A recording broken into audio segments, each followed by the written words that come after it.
Zeroth law of thermodynamics, temperature और heat, ये हम डिस्कस करने वाले हैं। सीक्वेंस ऐसा होना चाहिए कि ज़ीरोथ लॉ पहले स्टडी कीजिए, उसके बाद टेम्परेचर स्टडी कीजिए, फिर हीट स्टडी कीजिए। वर्क जो है वो हमें पता होता है मैकेनिक्स से। फिर आप फर्स्ट लॉ स्टडी कीजिए, सेकेंड लॉ ऑफ थर्मोडायनामिक्स। हुआ क्या कि फर्स्ट लॉ और सेकेंड लॉ का फॉर्मुलेशन जो है वो पहले हो गया और ज़ीरोथ लॉ को हमने बाद में स्टेट किया, उसका स्टेटमेंट बाद में आया। तो फर्स्ट लॉ और सेकेंड लॉ हो गया था, तो फिर हमें बचा नहीं कुछ। फर्स्ट सेकेंड, अब थर्ड तो बोल नहीं सकते क्योंकि मोस्ट फंडामेंटल है ज़ीरोथ लॉ। वो टेम्परेचर का डेफिनेशन देता है और टेम्परेचर हीट का डेफिनेशन देता है। तो फिर हमें ज़ीरोथ लॉ नाम देना पड़ा और वही हम डिस्कस करने वाले हैं, ज़ीरोथ लॉ ऑफ थर्मोडायनामिक्स। मेरे हिसाब से जो फिजिक्स है वो सबसे समझना सबसे आसान है सब्जेक्ट के मामले में, क्योंकि इसका हमेशा कुछ ना कुछ लॉजिक रहता है समझना। ज़ीरोथ लॉ ऑफ थर्मोडायनामिक्स, और फिज़िक्स जो है ना वो समझना आसान इसलिए है कि एक कहानी की तरह है। जैसे महाभारत की कहानी है उस तरह का है। तो कहानी में आप ज़्यादा इंटरेस्ट रखते हैं तो आपको ज़्यादा समझ में आएगा, और कहानी में बहुत ज़्यादा इंटरेस्ट नहीं है तो फिर आपको समझ में नहीं आएगा। तो हम यहाँ लिख रहे हैं the definition of temperature. Definition of temperature मतलब आगे से हमें याद रखना है कि ज़ीरोथ लॉ ऑफ थर्मोडायनामिक्स हमें टेम्परेचर का डेफिनेशन देता है, और जब टेम्परेचर डिफाइन हो जाता है तो हम हीट को डिफाइन कर सकते हैं। जैसे ये बहुत ही पॉपुलर है, मतलब कि काफ़ी ज़्यादा पॉपुलर है। कोई भी इंसान जो है वो समझता है ज़ीरोथ लॉ क्या है, तो मैं भी उसी में से एक हूँ। तो मैं आपको समझाने की कोशिश करता हूँ। जैसे हमारे पास एक बॉडी ए है और दूसरा बॉडी हमारे पास बी है और तीसरा बॉडी हमारे पास यहाँ पर सी है।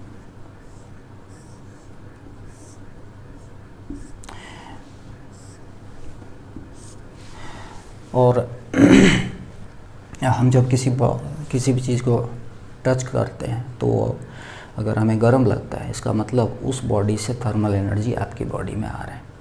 और किसी भी बॉडी को आप टच करते हैं और वो ठंडा लगता है, तो इसका मतलब आपकी बॉडी से उस बॉडी में हीट जो है, थर्मल एनर्जी जो है वो ट्रांसफ़र हो रहा है। अब एक तीसरी बात, अगर किसी बॉडी को हम टच करते हैं और हमें कुछ भी फील नहीं होता है, इसका मतलब आपसे उस बॉडी में या उस बॉडी से आपके बॉडी में कोई भी थर्मल एनर्जी का आदान प्रदान नहीं हो रहा है। इसका मतलब वो दो बॉडी, जैसे आपका बॉडी और जिसको आपने टच किया है वो बॉडी, दोनों आपस में थर्मल इक्विलिब्रियम में है। इक्विलिब्रियम का मतलब कुछ भी चेंज को फील नहीं करना। तो जैसे हमारे पास ये बॉडी है और ये अगर सी के साथ मान लीजिए थर्मल इक्विलिब्रियम में, ए जो है वो सी के साथ थर्मल इक्विलिब्रियम में है और बी जो है वो भी सी के साथ थर्मल इक्विलिब्रियम में है।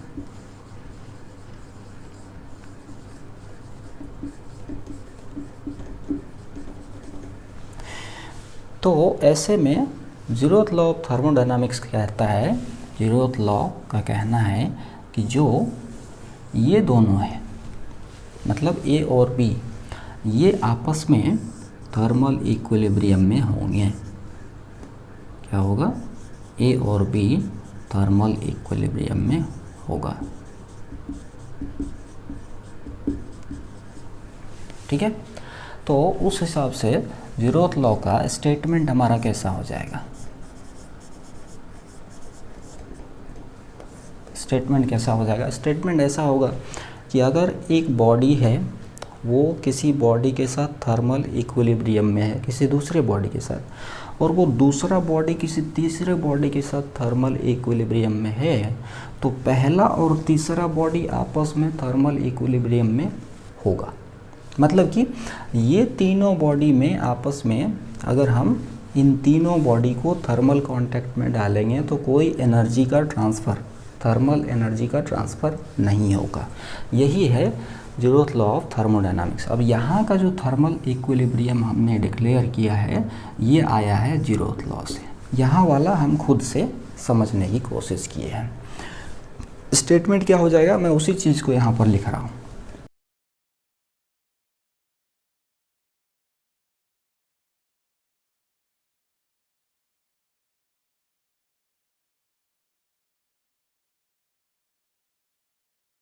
तो हमें ये समझना था कि ज़ीरोथ लॉ ऑफ थर्मोडायनामिक्स क्या है।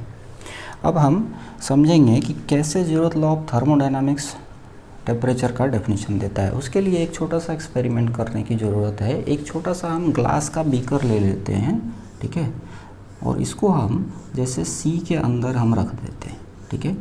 ये ग्लास का बीकर है और उसको हम सी के अंदर हमने रख दिया, और उसके बाद इसमें हम मर्क्यूरी डालने वाले हैं। जैसे ये लेवल तक हम इसमें मर्क्यूरी डालने वाले हैं, ठीक है। इसमें पूरा मर्क्यूरी हमने पहले से रखा हुआ है यहाँ पर, और ये मर्क्यूरी जो है ये इस लेवल तक इसमें चला गया है। एक बात याद रखिए, मर्क्यूरी एक मेटल है जो नॉर्मल टेम्परेचर प्रेशर पे लिक्विड के फॉर्म में रहता है, और टेम्परेचर के प्रति, टेम्परेचर को लेकर के वो काफ़ी सेंसिटिव होता है। अगर आप थोड़ा भी टेम्परेचर बढ़ाएंगे तो उसका वॉल्यूम काफ़ी ज़्यादा बढ़ जाएगा, मतलब विजिबल चेंज दिखाई देगा वॉल्यूम में अगर आप टेम्परेचर चेंज करेंगे तो। थर्मोमीटर याद कीजिए, थर्मोमीटर पुराने ज़माने वाला, आज के टाइम का नहीं। उसमें मर्क्यूरी का ही लेवल बढ़ने की वजह से हम बॉडी का टेम्परेचर समझ पाते थे कि इतना टेम्परेचर है। हम दूसरे सेशन में थर्मोमीटर डिस्कस करने वाले हैं। तो हमने क्या किया कि एक बीकर ले लिया ग्लास का, और उसमें पतला सा ट्यूब लगा हुआ है यहाँ पे, और उसको हमने सी में रख दिया। अब हम क्या कर रहे हैं, यहाँ पर एक बॉक्स ले रहे हैं, और उस बॉक्स में एक दूसरा बॉडी रख रहे हैं। बॉडी ये डी है, और ऐसा समझिए कि जो सी है, ए है और बी है, इन सब बॉडी को टच करते हैं तो हमें ज़्यादा हॉटनेस फील नहीं होता है, ज़्यादा हॉट फील नहीं होता है। इस मर्क्यूरी बीकर को अगर यहाँ से उठा के बी में रखिएगा तो ये जो हाइट है इसका वो उतना ही रहेगा। मतलब आप कह सकते हैं कि H A is equals to H B is equals to H C, ऐसा आप कह सकते हैं। मर्क्यूरी रख कर मैंने क्या कहा कि अगर ज़्यादा एनवायरनमेंट ज़्यादा गर्म है तो फिर ये काफ़ी ज़्यादा ऊपर चला जाएगा, और नॉर्मल है तो नॉर्मल एक पर्टिकुलर हाइट पे रहेगा।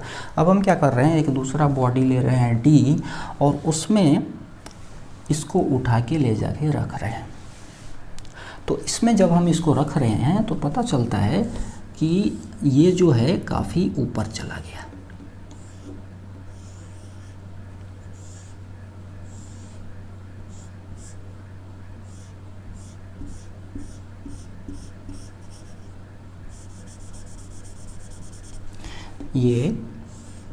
ये है हमारा एच डी, और यहाँ हमें पता चलता है कि एच डी काफ़ी बड़ा है एच ए या एच बी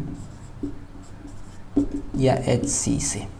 कहने का मतलब ये हुआ कि ये बॉडी को आप टच करते हैं तो आपको काफ़ी हॉट फील हो रहा है, और इसमें जो मर्क्यूरी लेवल है सेम टाइप का हमने बीकर लिया है ट्रांसपेरेंट ग्लास का, उसमें मर्क्यूरी लेवल काफ़ी ऊपर चला जा रहा है। तो हम क्या समझ रहे हैं कि इस बॉडी से ये ज़्यादा गर्म है, ज़्यादा गर्म है, तो फिर आपको कुछ ना कुछ तो बताना पड़ेगा ना, आपको बताना पड़ेगा ऐसा क्यों हुआ। और ऐसा क्यों हुआ, तो उसमें आप ये नहीं कह सकते हैं कि काला जादू की वजह से ऊपर चला गया। हमारे यहाँ भारत में काला जादू का नाम ऐसे भी बहुत ख़राब हो चुका है, तो वो नाम तो आप ले ही नहीं सकते हैं। तो आपको कोई ना कोई चीज़ बताना पड़ेगा कि इसमें वो चीज़ ज़्यादा है और इसमें वो चीज़ कम है। तो जो नाम लोगों ने दिया है वो नाम दिया है टेम्परेचर का।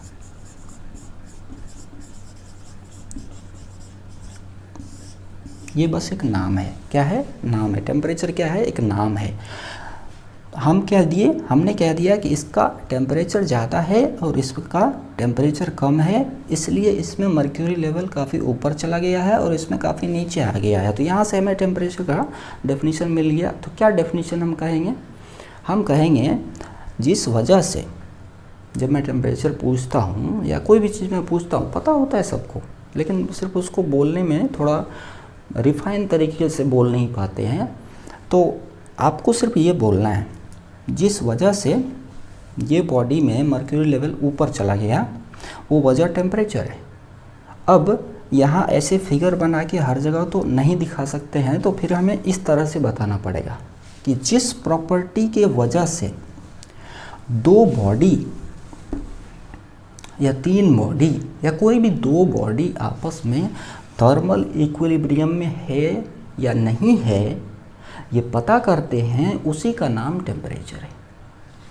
तो क्या कहेंगे? वापस से समझ लीजिए, वो वजह क्या है? टेम्परेचर है। जिस वजह से हम कह रहे हैं कि ए सी के साथ थर्मल इक्विलिब्रियम में है, जिस वजह से हम कह रहे हैं बी सी के साथ थर्मल इक्विलिब्रियम में है, और फिर जीरोथ लॉ कहता है ए और बी के साथ बी आपस में थर्मल इक्विलिब्रियम में होगा। तो फिर जिस वजह से ये सारी चीज़ें हो रही है उसी का नाम टेम्परेचर है। तो टेम्परेचर क्या है? ये एक प्रॉपर्टी है। टेम्परेचर क्या है? तो ये एक प्रॉपर्टी है और उसको हम यहाँ पर लिख दे रहे हैं। क्या लिखने वाले हैं? The property by which the two different bodies are said to be in thermal equilibrium is called temperature. या उसको दूसरे शब्दों में इस तरह से कह सकते हैं, the property by which we determine that whether the two bodies are in thermal equilibrium और नॉट इज कॉल्ड टेम्परेचर। मैं उसी को लिख रहा हूँ।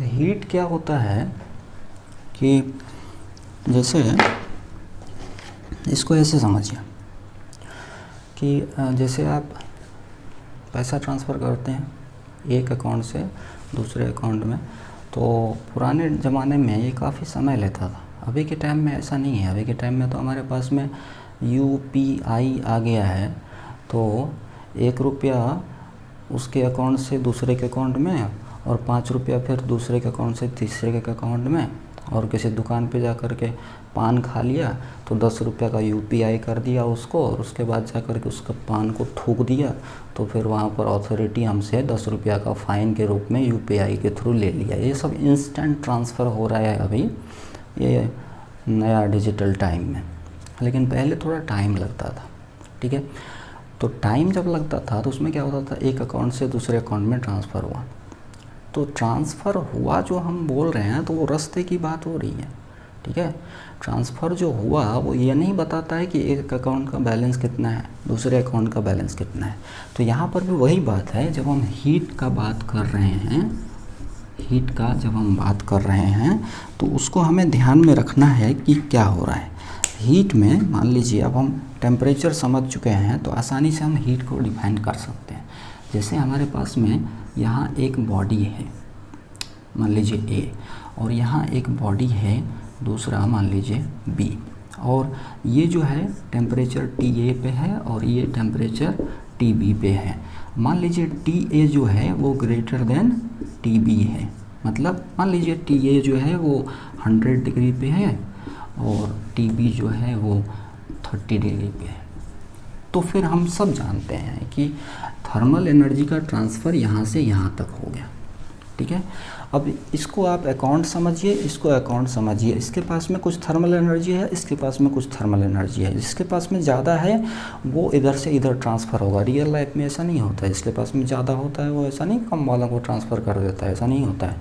लेकिन नेचुरल वे यही है, लॉ ऑफ नेचर यही है कि जिसके पास ज़्यादा है वो दूसरे को दे। तो ये क्या करेगा, अपना थर्मल एनर्जी यहाँ से यहाँ ट्रांसफ़र करेगा। जब ये रास्ते में होगा, रास्ते में, तब इसको हम हीट बोलेंगे।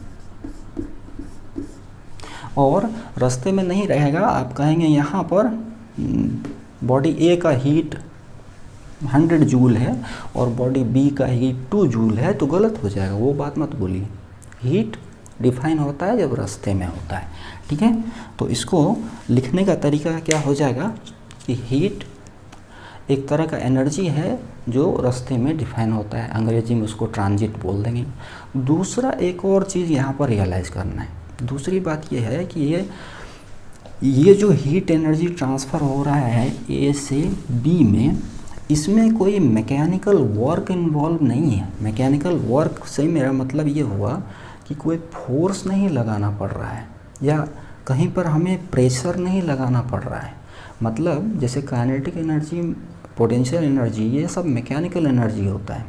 तो हमें यहाँ पर कोई मैकेनिकल एनर्जी का बात नहीं चल रहा है, थर्मल एनर्जी का बात चल रहा है। तो मतलब नॉन मैकेनिकल है। हीट कैसा है, एक नॉन मैकेनिकल एनर्जी है। तो हीट कैसा है उसको डिफाइन इस तरह से करेंगे कि heat is a non mechanical energy that is realised only in transit. मतलब ये कि एक बॉडी से दूसरी बॉडी की तरफ जब जा रहा हो, यही है हमारा हीट। तो इसको लिख देते हैं।